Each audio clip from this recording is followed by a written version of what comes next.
Breaking news tonight, an active shooter reported in Midtown Manhattan. The massive NYPD response to a skyscraper on Park Avenue. This chilling image of a man carrying a long gun outside. City officials telling us at least one officer and one civilian have been shot. The gunman now confirmed dead. Also tonight, the sailing camp tragedy off the coast of Miami Beach. Video exclusively obtained by NBC News shows the moment a barge crashes into a sailboat filled with young campers, killing 2 kids. Responders and rescue divers rushing to the scene, trying to save those campers and their counselor.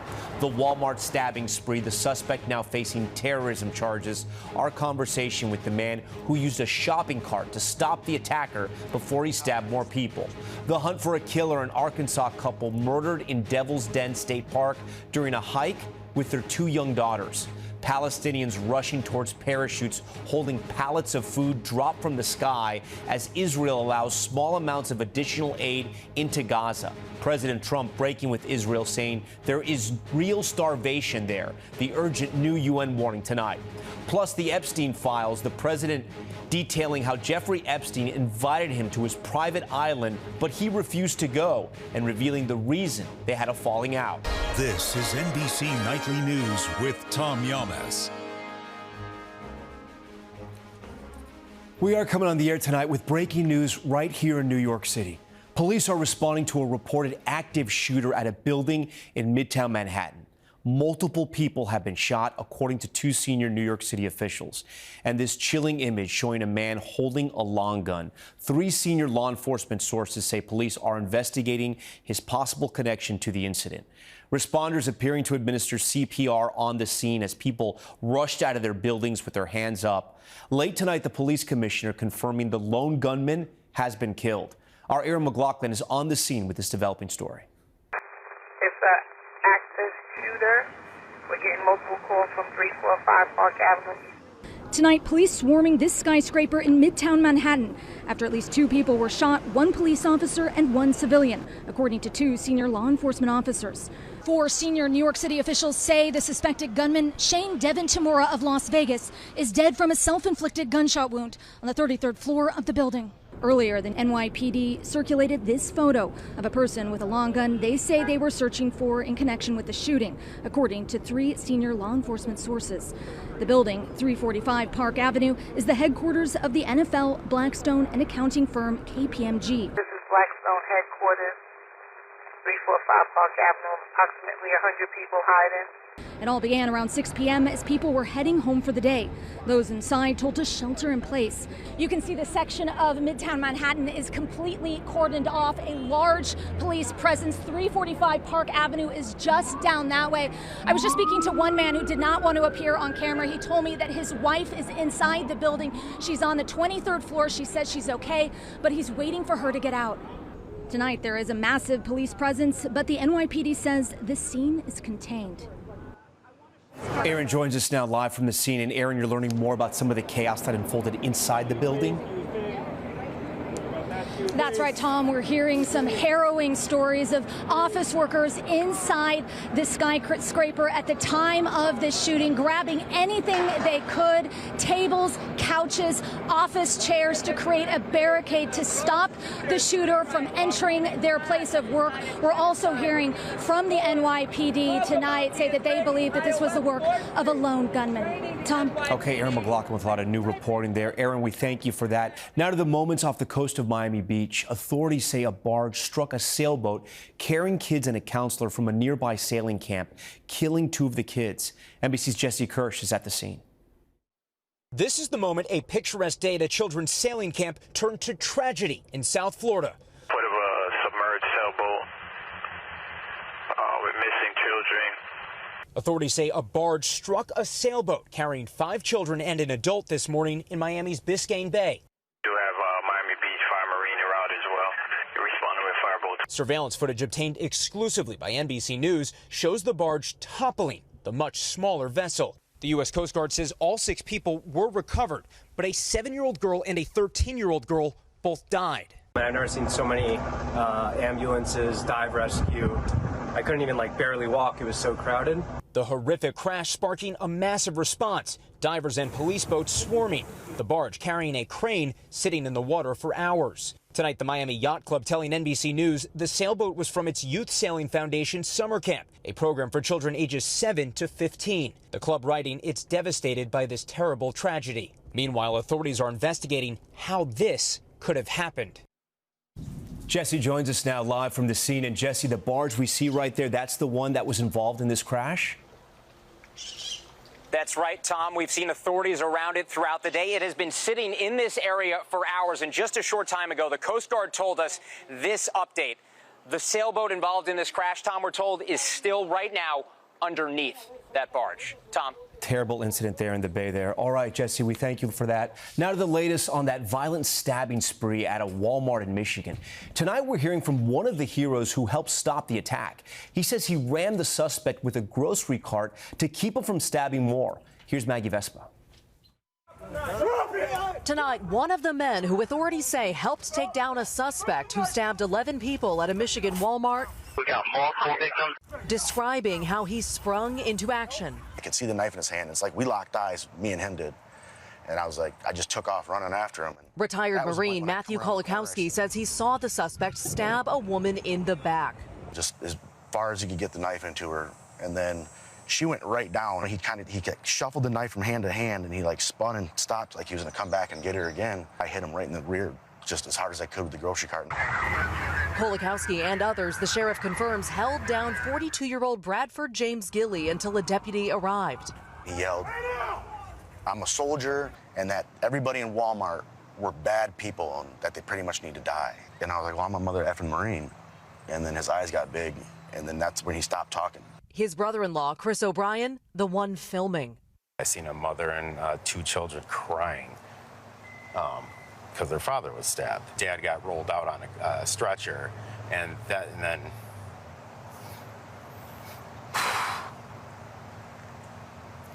yeah, that's hard. Gilley today pleading not guilty to assault and terrorism charges. Court documents show he has a long criminal record and history of mental health issues, including being involuntarily committed in 2017. The sheriff in another county 2 hours away revealing on Friday they received a court order to arrest Gilley, deeming him a substantial risk to himself or others in the near future. But deputies couldn't find Gilley, who was listed as homeless. Less than 24 hours later, investigators say he carried out the violent stabbing spree. Maggie Vespa joins us tonight live outside that Michigan Walmart. And Maggie, the suspect's first court appearance was a bit unusual. Yeah, Tom, it was. He told the judge at one point, I don't want to talk to you, and later brought up psychedelic drug use. We're out to his attorney for comment. So far, no response. Meanwhile, new court documents detailing victims' injuries, including stab wounds to their sides, lungs, and eye. All 11 are expected to survive. Tom. Maggie Vespa for us. Maggie, thank you. We want to turn now to a growing mystery in Arkansas. State police say a man attacked a couple and their 2 young daughters hiking in a park. The children managed to escape, but their parents were found dead on the trail. Here's Aaron Gilchrist. Got two bodies down here. Tonight, an urgent manhunt is underway in Arkansas for the man who police say committed a horrific double murder, killing a couple hiking with their young daughters. The man attacked the Brink family on a walking trail in Devil's Den State Park Saturday afternoon, according to police. They say Clinton and Kristen Brink's 7- and 9-year-old daughters managed to get away unharmed and find help. 2 children are there. They advised that their parents were assaulted. One was possibly stabbed. At first, officers scouring the park thought they heard signs of life. Hear yells calling for help. We're hiking down. 10-4, we're hearing them too. But then they say they made a grisly discovery, finding Clinton and Kristen Brink dead on a trail. Police say the suspect is a white male who was seen driving toward a park exit in a black sedan. This park has thousands of acres of dense vegetation that made it hard to search for both the victims and the suspect here. And while police don't believe he's in the park anymore, they've closed off all the trails until further notice. Authorities now urging anyone at or near the park that day to check for footage or photos of the suspect. Do you feel less safe here in the park knowing what happened here over the weekend? I do. We just stayed in the car with the doors locked. Tonight, a relative telling NBC News the Brink family had just moved to the area 3 weeks ago. Their loved ones releasing a statement saying Clinton and Kristen died heroes, protecting their little girls, and they deserve justice. They will forever live on in all of our hearts. Aaron Gilchrist, NBC News, West Fork, Arkansas. All right, we turn to politics now, and those new comments from President Trump saying he turned down an invitation from Jeffrey Epstein to go to his private island amid the controversy over his administration's handling of the DOJ's Epstein files. Here's Gabe Gutierrez. Tonight, President Trump revealing he turned down an invitation from notorious sex offender Jeffrey Epstein to visit Epstein's private island in the Caribbean, while he says many others went. Nobody ever talks about them. I never had the privilege of going to his island, and I did turn it down, but a lot of people in Palm Beach were invited to his island. In one of my very good moments, I turned it down. I didn't want to go to his island. President Trump also detailing what led to his falling out with Epstein more than 20 years ago, an argument over workers at his Mar-a-Lago club. He stole people that worked for me. I said, don't ever do that again. He did it again, and I threw him out of the place, persona non grata. I threw him out, and that was it. There's a new bipartisan push to force the Justice Department to release all of its files related to Epstein, especially after the DOJ interviewed convicted Epstein accomplice Ghislaine Maxwell last week. Tonight, President Trump suggesting there was no damaging information about him in the DOJ's Epstein files, saying if there was, President Biden's Justice Department would have made it public. They were run by Comey. They were run by Garland. They were run by Biden. Those files were run by these people. They were run by my enemy. If there was anything in there, they would have used them for the election. Epstein was arrested and prosecuted during the first Trump administration. Also today, Maxwell's attorney once again asked the Supreme Court to overturn her conviction. Tom? All right, Gabe Gutierrez at the White House for us tonight. Gabe, we thank you. President Trump, as we know, overseas, where he's issuing a stark warning to Russia's President Putin with a new deadline to end his war with Ukraine. Here's Kelly O'Donnell. Tonight in Scotland, President Trump showcased the power of his office and the assets of his wealth. Trump branded golf resorts to appear more host than guest. With Britain's Prime Minister Keir Starmer, President Trump changed his tactic toward Vladimir Putin. Every time I think it's going to end, he kills people. Russia hitting a Kyiv high-rise overnight, a drone strike leaving residents, including a child, injured. The president shrinking his 50-day deadline for Putin to reach a ceasefire. I'm going to make a new deadline of about 10 or 12 days from today. There's no reason in waiting. If no ceasefire, Mr. Trump threatened to impose sanctions and secondary tariffs on Russia's trade partners, prompting this warning from a former Russian president. Each new ultimatum is a threat and a step towards war, not between Russia and Ukraine, but with his own country. But Ukraine's President Zelensky thanked President Trump for his focus on saving lives and stopping this horrible war. Also during this visit abroad, the president de-escalated his tariff war with the European Union. The U.S. set a broad 15% tariff, down from a threatened 30% import tax on many EU goods, including European cars like BMWs and Mercedes, while the EU reduced barriers on American-made cars sold there.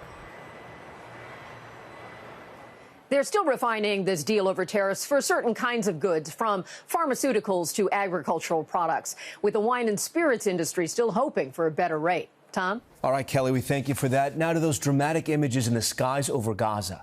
Airdrops of desperately needed aid as President Trump describes some of the conditions there as real starvation. Here's Matt Bradley. Tonight, facing fierce criticism, Israel allowing airdrops of aid into Gaza. Thousands of tons of aid dropped by United Arab Emirates military planes in partnership with Jordan. And an Israeli aid drop overnight, met by droves of desperate Palestinians clamoring for food, carrying away sacks on their backs. I'm going to die for flour so we can eat, 18-year-old Abdul says. Israel paused its offensive against Hamas to allow more aid distribution, but the UN calling it a drop in the ocean compared to what's needed. Tonight, President Trump saying there's starvation and the U.S. will help. Some of those kids that's real starvation stuff. I see it. And you can't fake that. We're going to set up food centers. The president at odds with Israeli Prime Minister Benjamin Netanyahu, who says reports of starvation are lies. There is no policy of starvation in Gaza, and there is no starvation in Gaza. But Trump also saying he's working with Netanyahu to get the last hostages out, saying Hamas refuses to release them. They don't want to give up these last 20 because they think as long as we have them, they have protection. Meanwhile, in Gaza, a doctor shows pictures of 13-year-old Hoda not so long ago, but now she's bedridden. The doctor saying hunger changed the color of her skin and hair. Hoda is one of the examples for severe protein deficiency. Two human rights organizations became the first Israeli groups to accuse Israel of genocide in Gaza. The Israelis responded by calling the accusations obscene and baseless and said Israel only targets Hamas. The U.S. has said Israel isn't committing genocide. Tom? Matt Bradley with those devastating images out of Gaza. Okay, Matt, when we come back, the terrifying moment, an 18-wheeler exploded on a Mississippi interstate. What we know next. Back now with some scary moments in Nevada. 3 people are dead, according to authorities, after a gunman opened fire outside of a resort and casino in Reno. 6 people were shot, according to Reno police. Officers rushed to the scene and say they located the suspect, and an officer-involved shooting occurred after that. The suspect is in custody tonight. There is no known motive at this time. In Hattiesburg, Mississippi, check this out. Highway cams capturing the moment an 18-wheeler exploded into a massive fireball on Sunday. NBC station WDAM reporting the truck had been involved in a multi-vehicle crash. First responders were already on the scene when the truck suddenly went up in flames. It is not yet clear what caused that fire. And in South Florida, look at this. Fire tore through 3 homes on the Miccosukee Reservation Sunday night, gutting the houses and burning vehicles. More than 30 firefighting units had to respond, battling strong winds which may have made the fires more intense. A tribal spokesman says it appears to have started accidentally, but they're continuing to investigate. They say no one was injured. That's good news. That's Nightly News for this Monday. I'm Tom Llamas. Thanks so much for watching. Tonight, and always, we're here for you. Good night. We thank you for watching, and remember, stay updated on breaking news and top stories on the NBC News app or watch live on our YouTube channel.